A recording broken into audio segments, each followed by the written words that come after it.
My sister, Judy Easton, skipped school and started dating way too early, but our parents sent me, the straight A kid, to a juvenile behavioral correction center, saying it was to teach her a lesson. Judy, take a good look at William, act up again, and you're going there, too. My family showed up to visit every so often. The first year, an instructor blew out my eardrum. I was covered in blood, gripping the bars, begging for help. Dad pointed at me while talking to Judy. Look at him, still can't follow simple instructions. If you don't listen to us, you'll end up just like him. The second year, the instructor broke both my legs. My parents stood over my bed and said, look at you, lying there like a useless wimp. We came all this way to see you, and this is the welcome we get. How ungrateful. The third year, the instructor pumped me full of hormones. I swelled up like a whale. The instructor smirked. That's probably shot now. Let's see how you go after girls now. Judy stood outside the cage, holding her acceptance letter to a top college. The whole family looked pleased. William, Judy got into a top college. You did your part. I'm taking you home. I blinked, my vision hazy, trying to make sense of it. Who's William? They all call me Red. Chapter. What are you talking about? Dad asked. His face tightened. I turned the name William over in my head. Again and again, nothing. They never called me that in here. The instructor, Vincent Rhodes, stepped up behind me. His hand settled on my shoulder,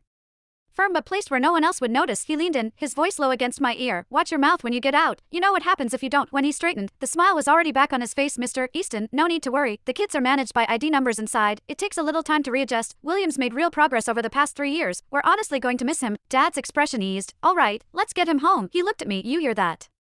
Your name's William. I'm taking you home. I nodded. Mom stepped forward and reached for my hand. I jerked back, hitting the doorframe, my body locking up. I'm sorry. My knees started to give on instinct, the reaction shooting straight up my spine. My sister, Judy Easton, reached past Mom and caught my arm. Hey, stand up. You don't have to kneel. Her voice was quiet. She looked nothing like the girl who used to get into fights at school 3 years ago. Dad gave her shoulder a light pat and glanced at me.